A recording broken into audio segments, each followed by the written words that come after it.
sina waxaa keeni karto anemia qofka anemia anemiadaas darteed ayuu qofka wejigiisa wuxuu ku yeelanayaa haaro siyaabo badan ayaa macnaha keeni karo haarta. bismillaahi raxmaani raxiim. assalaamu calaykum waraxmatullaahi wabarakaatu. asxaabta qaaliga ah soo dhawaada meel walba aad joogtiin. asxaabay janalku waa qurux dumar official 2 kusoo dhawow. haddaad igu cusub tahay oo ay tahay markii kugu horeysay fadlan waxaan kaa codsanayaa channelka inaad subscribe saarto, like saarto, sii share garayso haddii aadan igu cusbeen ood hore ila joogtayna aad ayaa u mahadsantiin. dhammaantiin waxaan idin leeyahay jimco wanaagsan meel walba adduunka aad ka joogtiin. asxaabteyda qaaliga aan jeclahay asxaabey waxaa idinka codsanayaa inaad channelka like fara badan ii saartaan. mar walba waa idinka codsadaa marka haddaad soo gasho waxaa codsi iga tahay oo maxaa la dhahaa idinka codsanaya like fara badan ay saartaan. aad ay u mahadsantiin dhammaantiinba meel walba aad joogtiin. waxaa idin leeyahay jimcaha idin wanaagsanaado asxaabta qaaliga ah. asxaabay sidaa sawirka ka aragtaanbo waxaan rabaa maanta 1 iyo 2 inaa aan ka hadlo ama aan maxaa la dhahaye ka ogaano haaraha iyo waxa keeno. kolley dhowr jeer fiidooyo ay idin soo geliyey oo haaraha isaga macnaha kareemooyin oo haaraha bi'inaayo. marka sidaas daraadeed maanta marka waxaan rabaa inaan ogaano sababaha waxa keena haarta ayaan rabnaa inaan ka hadalno. marka insha allah asxaabteyda qaaliga ah 1 iyo 2 ayaan ka hadli doonaa asxaabteyda insha allah. asxaabta qaaliga aan jecelahay halkaan ku jiro aad iyo uma mahadsantihiin dhammaantiinaba siina share gareeya fiidiyooga aad u mahadsantihiin. marka maanta mawduuceena waxa waaye maxaa sababay haaraha. asxaabta qaaliga waxaa idinka codsanayaa inaad ka raali noqotaan buuqa iyo qababacda iyo qaylada. maanta waa jimco haddana maxaa la dhahaye laamina waa saaranahay. ebel habeen ayaa idin duubi jiray marka waa ii suurtageli weysay xalay inaa idin duubo insha allah asxaabteyda qaaliga ah. marka waxaan sii gudagalayaa mawduuceeni maanta oo nagu talagalnay maxaa la dhahaye haaraha. marka hore waxaan ku hormaraynaa ama hordhacinoo ah waa maxay haaraha. inaan horta ogaano haaraha wuxuu yahay. haaraha waa gooba ka midab bedelan jirka midabkiisa ayuu ka midab bedelan yahay. waa goobaabin haaraha sidaa sawirka ka arkaysiin. haaraha jirka meel walba ayuu kasoo baxaa laakiin waxaa ugu daran wejiga siiba labada dhaban ayuu haaraha aad ugu daran yahay. haaraha sideedaba maxaa keeno. haaraha wuxuu ku yimaadaa dhowr siyaabood ayuu ku yimaadaa. haaraha wejiga galo siiba wejiga ama labada dhaban haaraha galo way kala duwan yihiin. dhowr siyaabood ayuu maxaa la dhahay ku yimaadaa. marka dhowrkaas siyaabood maxaa ka mid ah. kow waxaa ka mid ah qoraxda duhurka ka dambeyso ayaa ka mid ah qofka oo shaqo aado ama suuq aado oo maalin walba qoraxdaas duhurkii kadib baxo ama lugeeyo oo qoraxdaas wejigiisa ay ku dhacdo haaraha wuu keenaa. oo maxaa la dhahaa haddii uusan qofkaaseti uusan wejigiisa marsaneen waxyaabo qoraxda ka celinayo.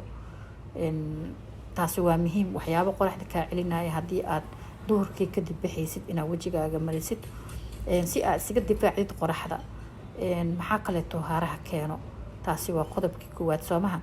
waxaa kaleeto keeno qodobka labaad haaraha qofka uurka leh wejigiisa badanaa waxaa kasoo baxo haaro ayaa kasoo baxo. waa dadka qaar ayuu kasoo baxaa. taasina waxaa keeni karto anemia qofka anemia anemiadaas darteed ayuu qofka wejigiisa wuxuu ku yeelanayaa haaro. siyaabo badan ayaa macnaha keeni karo haarta. qofkoon xataa uur lahayn gabadha iyadoon uur lahayn xataa wuu kasoo bixi karaa haarta. saa idiin sheega qoraxda duurka kadib ayaa keeni kara soomahan. haddana maxaa la dhahaa haddana siyaabo kaleetona way jirtaa oo haarta qofka wejigiisa ay haarta uga soo baxdo. waxaa ka mid ah qofka oo maxaa la dhahaye anemia ah ama cuntadiisa isku dheelitirneenna way keeni kartaa oo wejigiisa haara ayaa kasoo baxaayo. saa idiin sheegana horta qoraxda ayaa aad ugu daran oo qofka maxaa la dhahaa qoraxdana wejigiisa ay ku dhacdo dhib ayay u keentaa oo haara ayaa wejigiisa kasoo baxaayo. taas hore uga soo hadlay. waxaa kaleeto oo haaraha keeni karo oo qofka uu haara wejigiisa ku yeelan karaa caloosha. qofka haddii uu caloosha ka jiran yahay kaleeto wejigiisa wuxuu yeelanayaa haaro. marka asagana waa mawduuc kale. marka asxaabteyda qaaliga ah haaraha siyaabooyinkaas ayaa lagu kala wejiga qofka oo macnaha uga soo baxaa. waxaa kaleeto oo aad muhiim u ah oo qofka uu wejigiisa uu haaro uu ku yeesho waxaa kamid ah kiimikada kareemka kiimikada oo wejiga la marinayo asagana sidoo kaleeto wejiga haaro ayuu kusoo biyaa sababtoo ah wejiga ayuu gubayaa kareemkaasi marka asagana haaraha wuu sababaa. marka sidaas daraadeed haaraha intaas ayaa ugu muhiimsan qofka oo caloosha uu ka jiran yahay qofka oo maxaa la dhahaa qoraxda doorkii kadib shaqo ama maxaa la dhahaye suuq sida adiga waqtigaas baxo oo wejigiisa qoraxda ay ku dhacdo oo maalin walba intaas ayaa horta uga muhiimsan haaraha. haddaa intaas adiga aad maxaa la dhahaye aad siyaabood mid kamid aad leedahay kareem aad wejigaaga mariso macnaha waxba kuuma taraayo calaashaan waxaan ka wadaa waa kareemka heerbalkaan ka wadaa heerbalka adiga gurigaaga ku subsanayso haddii aad intaas oo aad leedahay waxba ma ku naasibayo oo macnaha waxba kuuma taraayo. waxaa muhiim ah marka ugu horeyso inaa hadda intaas ama haddaa tahay qof duurkii baxo oo kaleeto inaa wejigaaga aad maxaa la dhahaa aad mariso wax qoraxda ka difaacayo kaleeto markaas kareemku wuxuu ku tarayaa. haddii maxaa la dhahaye wejigaaga aad kiimika marisani isagana sidoo kaleeto haaraha ma kaa ba-aayo inuu kugu sii bato ma ogiye kaama ba-aayo. marka saas daraadeed waxaa wanaagsan mar walbo in aan maxaa la dhahaye saas u ogaano haaraha waxyaabaha keeno.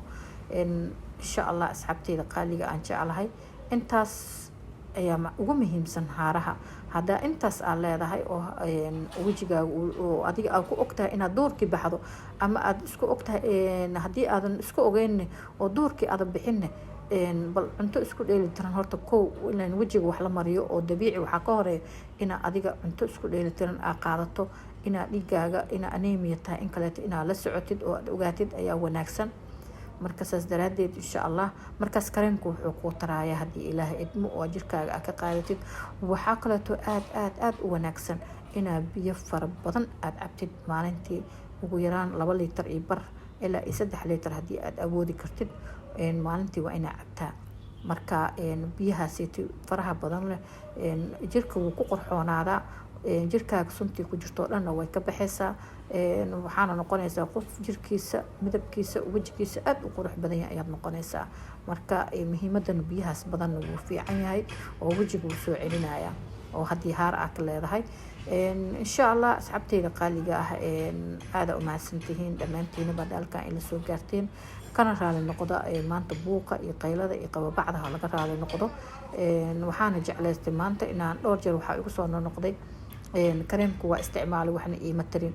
kareemka maxaa la dhahaye oo wejiga oo haaraha loo isticmaalayo waxaa horta ka horeeyo inaa adiga aa is ogaatid haaraha maxaa kuu keena horta aa isdhahdid iyo qaabka uu kugu imaaday inaa horta ogaatid ayaa wanaagsan.